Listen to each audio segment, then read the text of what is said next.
have been in Afghanistan for 21 years. I work for the Red Cross, and I'm a physiotherapist. My job is to make arms and legs. Well, it's not completely true. We do more than that. We provide the patients, the Afghan disabled, first with the physical rehabilitation, then with the social reintegration. It's a very logical plan, but it was not always like this. For many years, we were just providing them with artificial limbs.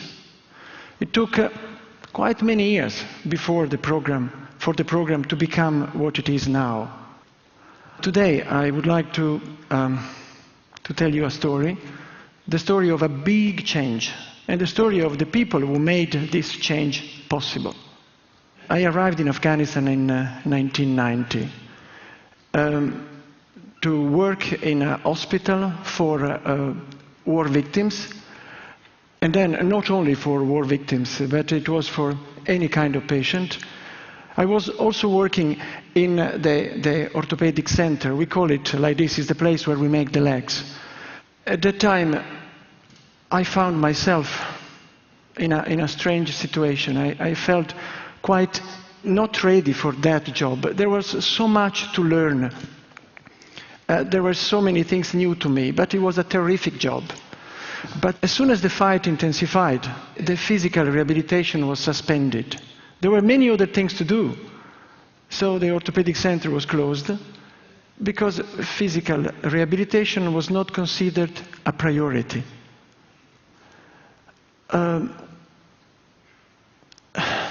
It was a strange sensation. Anyway, you know, every time I make this speech, it's not the first time, but it's an emotion. It's something that comes out from the past. It's 21 years, but they are still all there. Anyway, in 1992, the Mujahideen took all Afghanistan, and the orthopedic center was closed. I was assigned to work for the homeless, for the internally displaced people. But one day, something happened. I was coming back from a big food distribution in a mosque where tens and tens of people were squatting in terrible condition. I wanted to go home. I was driving, and you know, when you want to forget, you don't want to see things. You just want to go to your room, to lock yourself inside and say, that's enough. A bomb fell not far from my car. Well, far enough, but big noise. And everybody disappeared from the street. The cars disappeared as well. I ducked, and only one figure remained in the middle of the road. It was a man on a wheelchair, desperately trying to move away.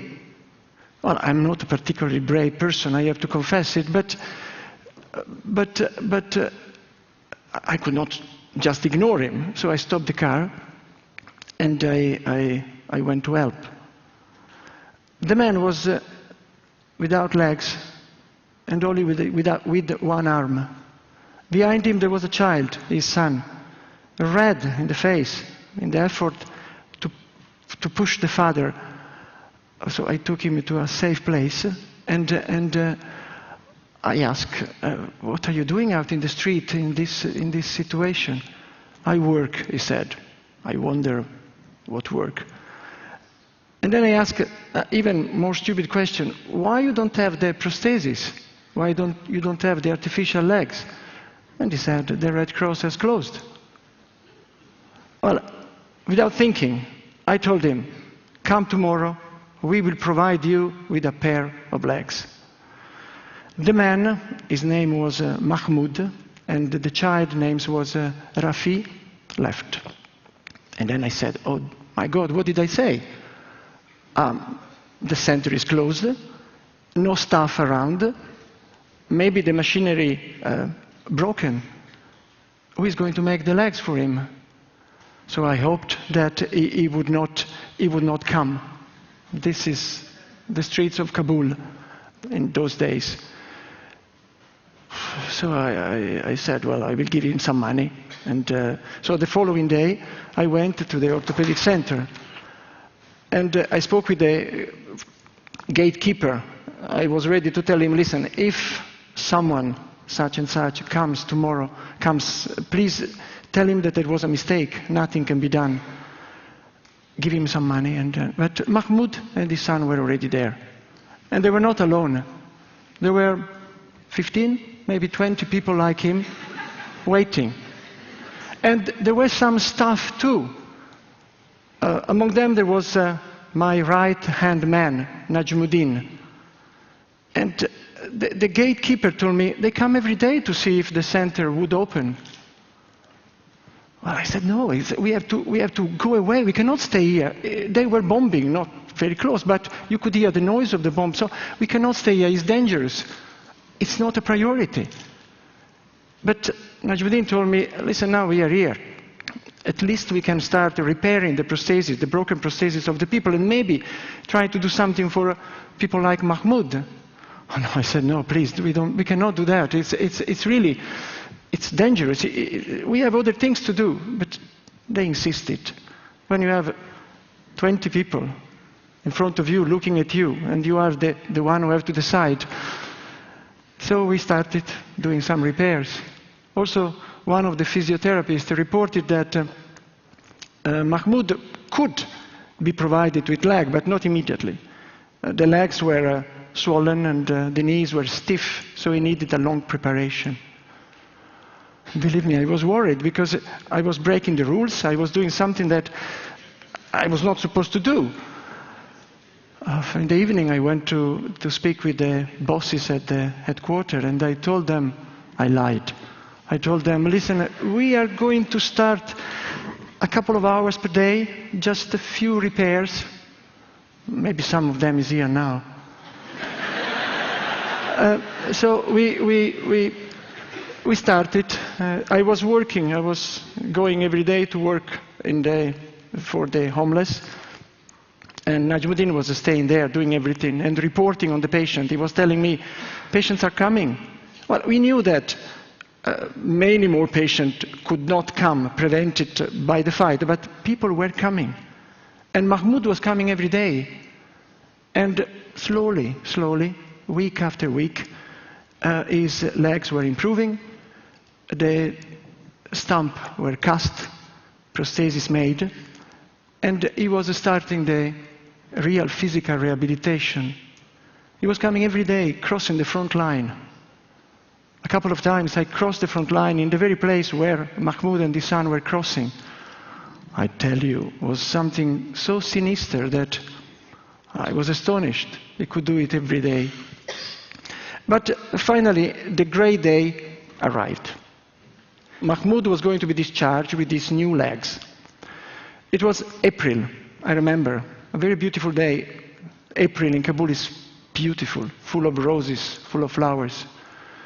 We could not stay possibly indoors with all these sandbags at the windows. Very sad, dark. So we chose a small spot in the garden, and Mahmoud put on his prosthesis.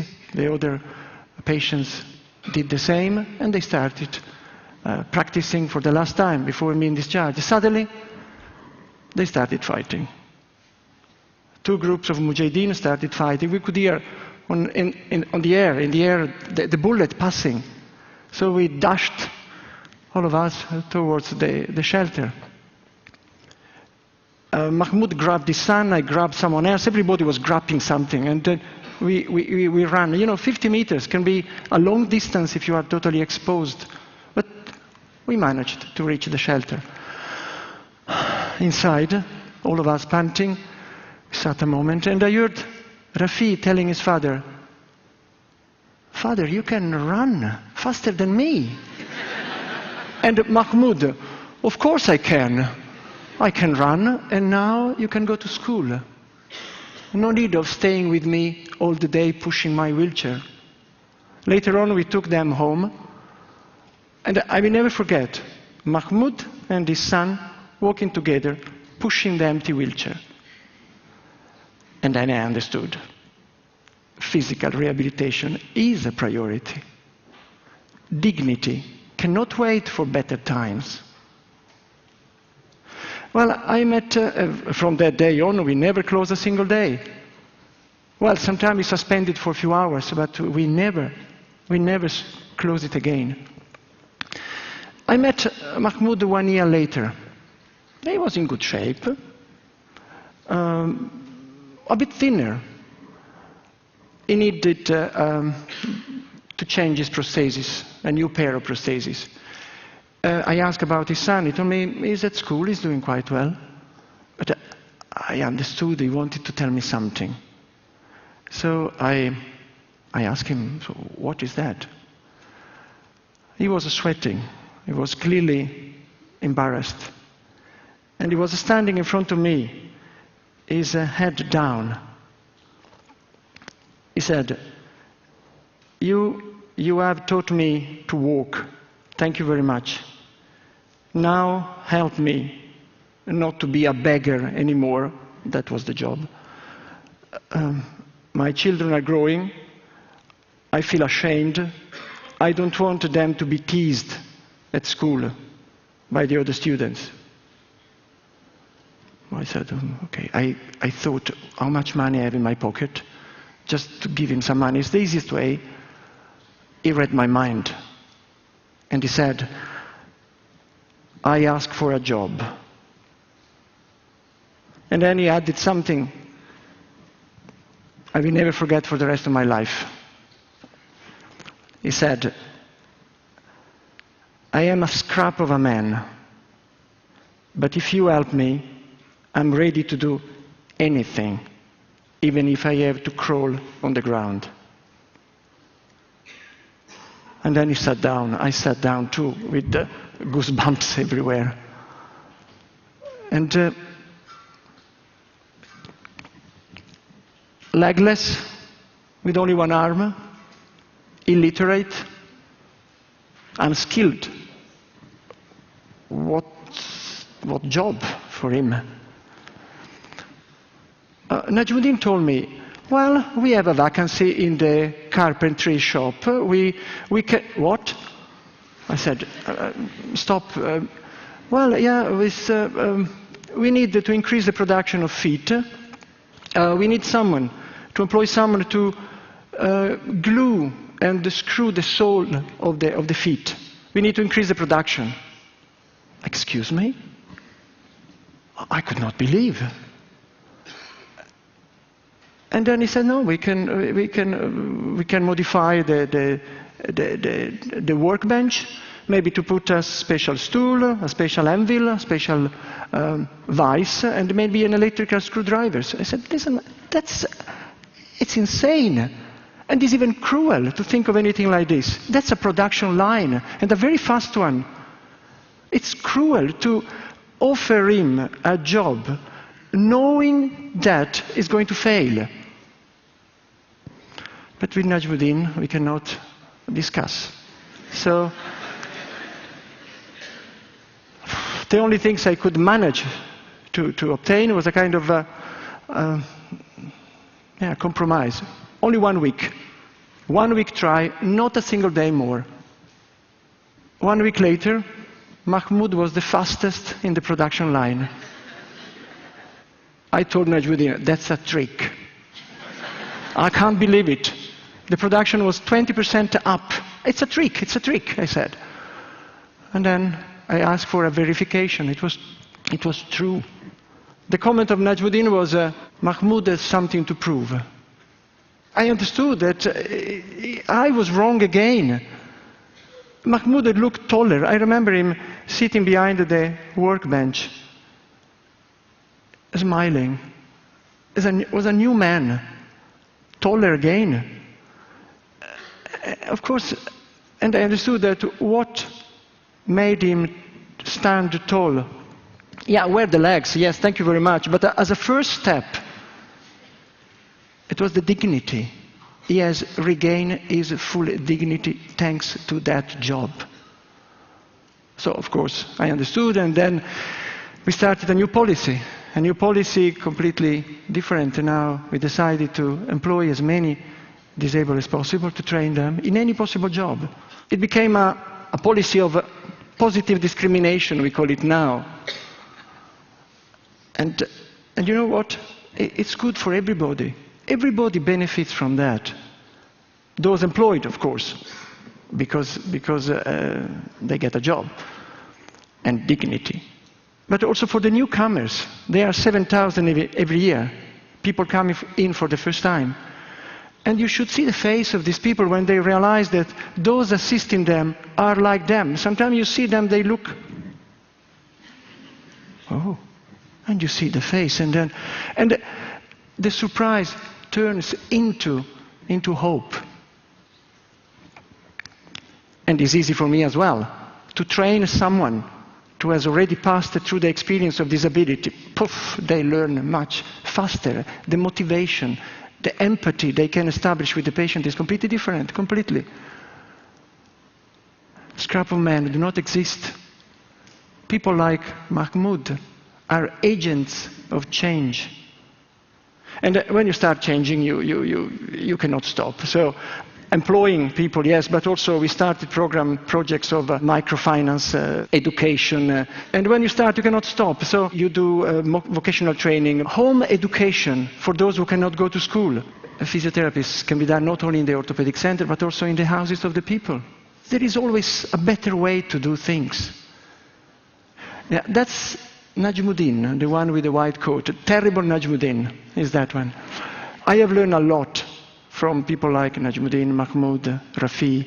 They are my teachers. I have a wish, a big wish, that this way of working, this way of thinking is going to be implemented in other countries. There are plenty of countries at war like Afghanistan. It is possible, and it is not difficult. All what we have to do is to listen to the people that we are supposed to assist, to make them part of the decision-making process, and then, of course, to adapt. This is my big wish. Well, don't think that the changes in Afghanistan are over. Not at all. We are going on. Recently, we have just started a program, a sport program, basketball for wheelchair users. We transport the wheelchairs everywhere. We have several teams in many parts of Afghanistan. At the beginning, when Najmuddin told me we would like to start it, I hesitated. I said, no, you can imagine. I said, no, we can't. And then I asked the usual question, is it a priority? Is it really necessary? Well, now you should see me. I never miss a single training session. The night before a match, I'm very nervous. And you should see me. I mean, during the match, I shout, like a true Italian. What next? What is going to be next change? Well, I don't know yet, but I'm sure that Najmuddin and his friends, they have already in mind. That was my story. Thank you very much.